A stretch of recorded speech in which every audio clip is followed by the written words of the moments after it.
இன்றைக்கு மதுரை மாநகராட்சியில் அயற்பணி மேற்கொண்டிருக்கக்கூடிய out sourcing கம்பெனியான அவர்லேண்ட், இந்த அவர்லேண்ட் கம்பெனி என்பது வந்ததிலிருந்து மதுரையினுடைய சுகாதாரம் என்பது சுத்தமாக மோசமாக போயிருச்சு. இன்றைக்கு மதுரை மாநகரத்துக்கு 40வது இடம் இன்றைக்கு இறங்கி இருக்குன்னா அதற்கு முதன்மையான காரணம் இன்றைக்கு அவர்லேண்ட் என்று சொல்லக்கூடிய அவுட் சோர்ஸ் கம்பெனி தான் காரணம்.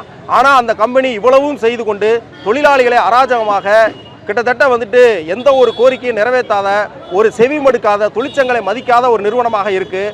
மாநகராட்சியுடைய விதிகளை மதிக்காத ஒரு நிறுவனமாக இருக்குது. எனவே அந்த ஒப்பந்தத்தை ரத்து செய்ய வேண்டும் என்பது இன்றைக்கு மதுரை மாநகராட்சியில் முன்வைந்திருக்கக்கூடிய வரி வசூல் மோசடியில் ஈடுபட்ட அனைவர் மீதும் யாராக இருந்தாலும் அவர்கள் மீது சட்ட ரீதியான நடவடிக்கை எடுக்க வேண்டும். கடந்த 10 ஆண்டுகளில் மாநகராட்சியினுடைய கணக்குகளை ஆய்வு செய்த ஆடிட்டரினுடைய ஆட்சேபனை குறிப்பு ஏறக்குறைய 7500க்கும் மேற்பட்ட ஆட்சேபனை குறிப்புகள் இருப்பதாக நம்பகமான தகவலில் இருக்கிறது.